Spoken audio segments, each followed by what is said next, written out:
Well, hello, friends. So glad to have you back. I hope that podcast has been meaningful for you.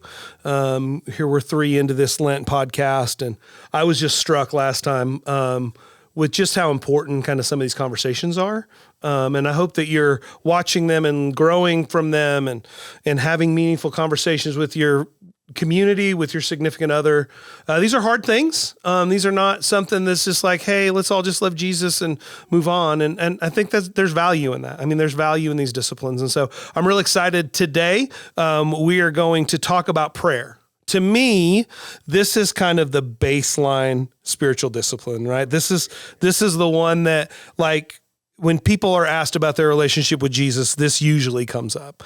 And so I think that offers maybe an easier conversation, but I think it also makes the conversation a little harder because it is kind of such a basic thing that we can kind of get lost in prayer before meal, prayer before bed, and kind of miss the discipline of it. I agree. Yeah. So I'm just kind of throw it out there. When we talk about prayer, what comes to mind? What comes to your heart? What are the feelings? What are the practices? What are just kind of what when you hear the word prayer, what sparks in your mind and heart? Well, for me, it's the concept of communication. You know, if our faith is relational, then there has to be communication, and the quality of the communication will often determine the quality of the relationship. And you can translate that to marriage, the arena of marriage, research says that the number one reason why marriages get off the rails is because of, it's not a lack of communication, it's a lack of good communication. So, because, in some of those relationships, the communication is flying everywhere, but Right. but it's not good communication, So it's the same. It's a relational thing. I am in relationship with the living God. That's going to require me learning how to communicate. And some of the difficulty is that you're communicating with something that's unseen, and so there's things to navigate because of that. So with that, let's kind of jump on that. What is good communication with the living God? What is that? What can that look like? What should that look like? Well, one of the first things I tell people who are struggling with prayer, and this isn't a fix or anything like that, but just that the prayer that the Lord loves the most is an honest one. And so just say it, just tell him. But then the other side of that is that be still and quiet and listen. Yeah. Because he wants to be honest too, So you tell me, even in prayer, it goes both ways. Because I think a lot of times people think of prayer, or maybe kind of growing up, they're like, oh, prayer is kind of this one-sided conversation where I kind of have this list or I have these things and I'm just sitting there like spouting this stuff off to God. Right. But I think what we realize and we don't realize and we forget is like it's actually a two-way communication thing. And one of the biggest things that we're called to as a cultivator is the ability to hear God. Yes. And I would say probably prayer, hearing God is, I don't know if I say more important, but Probably a bigger challenge. Right? It's easy for us to talk and whatever, but it's that challenge of actually hearing God is where it comes. Absolutely. Well, I just real quickly, because I really want to hear what you have to tell us about this, but in the season of Lent, one of the motifs of Lent is the wilderness, and the purpose of the wilderness. One of the purposes of the wilderness is to help us learn to clearly hear his voice. That's one of the reasons. And so you can't talk about Lent without talking about prayer, the whole concept of prayer. However, I will say real quickly, there are times when prayer needs to be you just venting, you just unloading. And there are times when prayer just needs to be silence and you're listening for what he is wanting to show you, tell you, reveal to you. So what I'm hearing so far, what you're telling me is like, man, there's not just one way to pray. Yeah. It's so like conversations that you have with, there's complexity to it. But there can be simplicity to it. And I think sometimes people, the idea of prayer even maybe makes them nervous or scares them a little bit because I'm talking to God, right? And it's like, well, yeah, you are, but also there's just, like you said at the beginning, man, he just longs for us a realness, a vulnerability, an openness. Yeah. Well, you're talking to a father. You're talking to a perfect father. You're talking to a perfect father that loves you, and you're talking to a perfect father who loves you perfectly. So that should shape how you talk to him. I think for me, there's always been this, like anything within the church, and really, it's prayer at times gets reduced to a formula, right? And if I say these right words, this right thing, and I do this and this and this, then I'll get these results. I agree. It does. And I think, man, we have to get moving beyond a formula when it comes to prayer and even talking to God. Because if I approach that, let's just say my marriage with Jamie, right? Right. If I have all right, say these words, right, to get this result, Jamie's gonna be like, excuse you? Right. So I think we have to get past this idea of prayer as these certain words, these certain things that I have to say it. And man, I think there has to be this open rawness of whatever is happening, going on in life, that I can be like, God, what is going on? I don't get this. I don't understand this. Or in the midst of that, like, hey, God, thank you. Right. And it goes around all of it. Right. And I think there's this, for me, it's turned into this ongoing conversation. And sometimes there's words, and a lot of times it's in my mind, right? Or it's written down, but it's a lot of just ongoing conversation of, hey, I want to be aware of your presence in this space. Yeah. Or where am I missing your presence in this circumstance or this situation or whatever else? And so can I just take some time for us to have conversation about that? Yeah.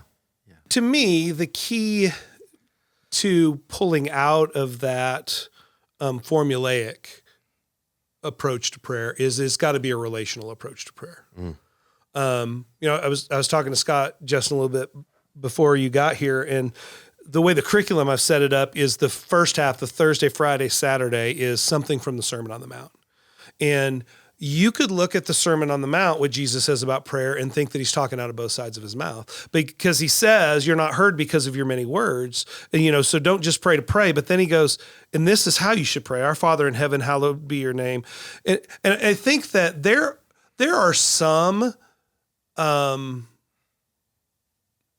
phrases or motifs in your marriage that you repeat almost not thinking. Like I tell my kids I love them, and it's not like I'm thinking real deeply about the nature of that love, but I need them to hear that. And so I want to let them know that. Yeah. But then there are times when I want to really let them know that I love them, and it's not just I love you. There's kind of a, this is what it is about you that I love. And I think that sometimes we negate the ritual of it because we hear that says, don't, go into your closet, pray. Your Father who sees what's done in secret will reward what's done in secret. But it's in that same sermon, he says, this then is how you should pray.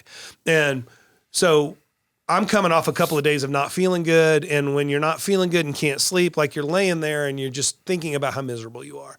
And to me, that's a moment for me to just pray the Lord's Prayer just over and over again, not because it's not important, but because my mind is I'm trying to settle my mind. Yeah. And so whether it's Psalm 23 that I'm reciting or the Sermon on the Mount or that prayer, like that's an easy thing for me to pray in the sense of, I'm not really thinking about this. And it's not that I don't love you, Jesus, but like my mind is kind of roaming. And I think that we get caught in either one of those, but we very easily get caught in the repeating of words. Yes. But I don't want us to think that doesn't have value. Exactly. Like if that's where you are in your relationship with Jesus, where you've got to just pray this prayer that he lays out for you, that's better than most. Yes.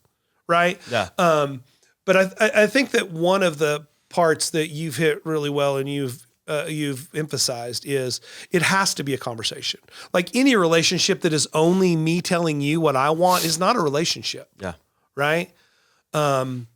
we have those relationships, like with our parents for a season where they just kind of tell us what to do. But when that shifts from us telling them what to do and them interacting, that's when the relationship is beautiful, right? Yeah. And so I don't want anybody hearing to think that, well, I'm just at the phase where I just am it's kind of a grocery list. Okay, that's great.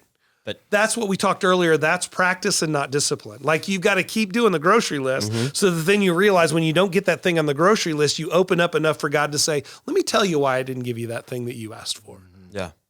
No, I love that. I think that's huge. I think because we have to start where we're at and then, but also realize there's always an invitation to continue that greater conversation. And in this idea of hearing God, sometimes they're like, what do you mean? Right? Because when we think hearing it, well, it has to be like an audible thing. And right. It's hearing God is not this audible thing. There's very few people I know that have actually heard God audibly. Yeah. Right? Yeah. I think there's a great resource. Dallas Willard has a great book called Hearing God. And he goes through scripture and it points out, is it 12? I think different ways throughout scripture that we see people. Yeah, I can't remember the number. Yeah, hearing God, and so that's a great resource that I've used, that I've read. That's really good. Yeah, have your dictionary handy. Yeah, yes. But I think when we say hearing God, there's so much more to that because God speaks to us in so many different ways. And so, example, God speaks to us through nature. Right, that's another one. God speaks to us through other people. God can speak to us through Scripture, which we'll get into the next episode. And so when we talk about hearing God, it's not just like this audible thing, but there's so many ways in which God communicates to us. Right, and one of the things that we've had lots of conversations internally about church and community and what role that plays and what value it has and all of that. And I'm not trying to contradict my Lord in what I'm about to say, but we talks about prayer and in the secret place and your Father who sees in secret. But I think when it comes to hearing God, we have to do that communally. Like we have to have people that we bounce that off because I am by nature going to hear what I want to hear. Yes. Right? Like I mean, we've had this conversation. I'm a big Cubs fan. And so this time of year, I'm hearing all the good stuff about how we're going to win the World Series. And I'm not hearing the negatives about our third starter's not great. And, we've got some holes here. I'm hearing what I want to hear to put me in a mind frame for this baseball season. Yeah. And I think that comes in our spiritual life as well. If we just say, God, tell me this, circumstances and scriptures and all that are going to lead us in a direction toward, I think, what our will is rather than his. Does that make sense? Yeah. And I think that's honestly where we've gotten some jacked up theologies. Oh, yeah. That's where we get some jacked up churches. That's where we get is whenever you got this one person saying, this is what I hear God saying, right? And then goes off and creates some things that don't look like Jesus. Right. Which we're sort of crossing the line and now talking about the discipline of community. Right. Which is very, very important, especially when it comes to hearing something from God. Yeah. Well, but the reality of this kind of series on disciplines is there is bleed over. There is places where, when we get to silence and solitude, we'll probably talk about fasting and we'll talk about prayer again. Yes. I was struck as you were talking, Scott, about hearing God. And some of this is because I was putting the curriculum together, but the curriculum on fasting is in Luke 4, where Jesus is tempted in the wilderness. And he comes out of that very steely about this is what I'm going to do and not going to do. And the devil throws popularity at him and throws scripture at him and throws all of this stuff, which none of it appears to be necessarily bad. Right? Right. Yeah. But Jesus is very firm in his, no, this is how we're going to do it. Yeah. And that comes out of a season of hearing God. Yeah. And knowing confidently that you have heard your Father. Yeah. Yes, very much. And so, like fasting and prayer, like we said in the fasting one, those go together. Yeah. Yeah. But one picture I would want to offer about hearing God is,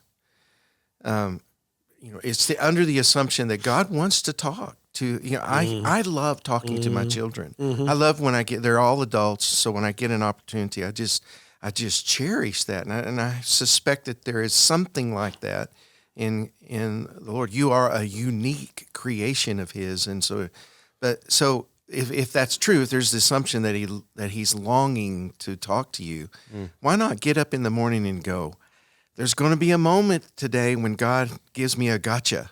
And so I just need to be watching for that gotcha, and not gotcha bad, but, right. Oh, that was so good. Yeah.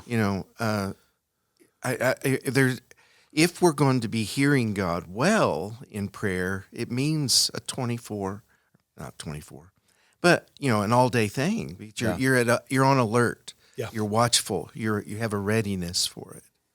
So I always talk about this idea, like growing up, my grandparents had the old radios, right? You have to turn the knobs, right? And so that station's, most of the time, that station's always going, right? But they're static until I get it tuned into that station. It doesn't mean that station's not there. It's there, and they're communicating, but there's a lot of they're static, and so it takes some tuning to that. And I think that's kind of our work is, are we tuning, are we becoming aware of what it is that God's saying? Because I feel like there is this communication he longs to, but I think sometimes in life, there's so much static that we got going on that we have to and this is that practice of prayer, right? I believe this practice of prayer, this discipline of prayer is, it is working to get us into that tuning into hearing God. And I want to go back a little bit before in this idea when Jesus says, hey, the Lord's Prayer, right? Because it's kind of like, hey, teach us to pray. The disciples say, teach us to pray. And then all of a sudden, Jesus launches with this Lord's Prayer. So what would you say, kind of the main things when Jesus is teaching them the Lord's Prayer, what is the main principles or elements that he's teaching about prayer in the Lord's Prayer? Right off the bat, our Father, that what he's doing is he's setting the context of prayer. It's relational, our Father. But, for the longest time, I heard that our Father, and I was thinking about you and you, our Father. And then it dawned on me one day, Jesus is saying this. And he's saying, our Father. And so he's elevating me to the same relationship he has with the Father. And that's the context of the rest of what he shares. And I think you have to embrace that idea that this is an invitation to the same relationship with the Father as Jesus had as you began to pray. That, to me, really changes the geography of that prayer. So there's one. Okay. What else?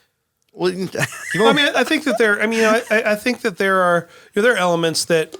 I think one of the benchmark verses of the missional movement is in there. Yeah. Your kingdom come, your will be done on earth as it is in heaven. Mm-hmm. It is a prayer not to take us out of this world to somewhere else, but it is a prayer to bring the things of heaven to earth. Yeah. I think that's a very important part of that prayer. I think that there, we talked about simplicity last week. There is a give us this day our daily bread. Right. There is not a give us this day our daily fats and meats and all the other things. Right. There is a level of contentment and simplicity in the midst of that. Very well. Yeah, very well said. Yeah. Yeah. I am always caught by the three phrases, make your name holy, bring your kingdom, and do your will. And then it's categorized on earth. Do it on earth. Do it where I'm standing. Right. The piece of earth that I'm standing on, as it's done in heaven. It's just like, well, how is his name holy? How is his kingdom present? And how is his will done in heaven? That's I'm asking God to do that on the piece of dirt that I'm standing on.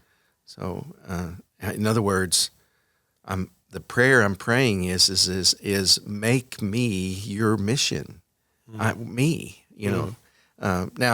I can also pray that, my children, Lord, make your name holy with my children. Bring your kingdom to my children, and then so on and so forth, on down concentric circles as I go out. That's a good twist on that. On whatever, as it is in my family, as it is in heaven, in our church, as it is in heaven, in my kids' school, as it is in heaven. That's wherever my feet are planted. Bring all those things. That's great. Yeah, and now we get to the hardest part of the prayer. Well, I was just thinking about that. As we're talking about that. How this is kind of this then is how you should pray, is how he lays it out there, and it's a very basic prayer. Yeah. But it does include forgive us our trespasses as we forgive those who trespass against us. That's not an easy thing, and that's honestly, it's not something I spend a lot of time in my prayer time with. And it's probably convicting that not because I need to bring up every trespass, but that reminds us maybe of how things are in heaven and should be on earth, in a place where we forgive as we're forgiven. Well, unforgiveness is a spiritual cancer. And so he's really being the great physician when he says, forgive us our trespasses as we forgive those who trespass against us. And it's almost like forgiveness is a two-pronged thing. It's not just it's not a selfie. It is a connectional word. And so it is to be, you are to seek it for yourself, but you're also to seek to give it to others. And that, I would say, in the Lord's Prayer, this is the hardest part of the prayer. This is the one. And it's really where the rubber meets the road. So, yeah. And I think that right there lends to the self of how deep this idea of prayer goes. Because I think sometimes in my life, it can become superficial-ish, right? You're praying for natural thing, whatever else, but I think there's an invitation the Lord's asking us to no, look, where are these places, where are these spiritual cancers, if it's that are going on inside of me? And so I think there's this inner work that prayer invites us into, if we're truly going to be about it. It's Lord, where is it that you're wanting to have the kingdom continue to become in me, right? And where is it that, because I believe the more that we're experiencing and living into the kingdom, and I think this idea of the kingdom, we could say shalom, this idea of whole, if we're going to be one word of what that is and how it embodies, how can we, be experiencing and living that? But I think there's a conversation where we're asking the Lord to reveal in us, where is it that not, and it could be because of unforgiveness, it could become all these different things. Yeah. And so I think sometimes there's just deeper work that happens that the Lord's wanting to do in the midst of prayer that sometimes, I'll be honest, that's why I kind of go to a certain level, go to a certain place, and I'm all right, I'm going to stop there. Yeah. Because it is that, yeah. Where is there unforgiveness in me? Yeah. Is unforgiveness towards myself, towards others, towards... Oh, it's so layered. It is so layered, such a thing. Yeah. I one of my mentors used to say, this is, quite a while ago when I wasn't an elder myself, but he used to say the greatest need in America is forgiveness. And I used to question that, but the older I get, the more I agree. And that the Lord's Prayer brings us to that every time you pray it. And it's part of its wisdom. It's part of its brilliance to do that. Yeah, that was one of the things I was just struck with, because part of our ritual when we put the kids to bed is just pray that prayer, and it is words most of the time. It is something to check off a checklist. But feet to the fire, both Tinsley and Blanton could recite it word for word, and so they know that stuff. And so there is value in that being a rhythm that goes on in your head, but we can still, like we like to say, double click it, and there's all kinds of depth there. Yeah. It's just like kingdom. Your kingdom come, your will be done. That's a very simple phrase until you click, and then you click, and then you click, and you can get real deep in that. And the beauty of prayer is it has a simplicity, but it also has a depth to it. Yep. And we could do an hour podcast on this, and our people would tune us out. They might have already tuned us out. But my hope is that having this conversation has stirred conversation with you, and we want to be a part of those conversations. Yes. If there are questions that this brought up that you don't understand or you just want to talk about, we would love to be a part of that with you. But I just want to reiterate this, maybe every time we do this, is to offer yourself grace in this. We're not doing this so you can walk away and go, man, I'm terrible at that too. Because if we really compared, depending on what our comparison was, we could all say we're terrible at all of these. Yeah. But just like I couldn't make a layup the first time I did it, you got to do it and do it and do it and do it and do it until it becomes second nature to you. And so that's our hope, that we spur on conversation. Thank you for watching this. We look forward to seeing you next episode.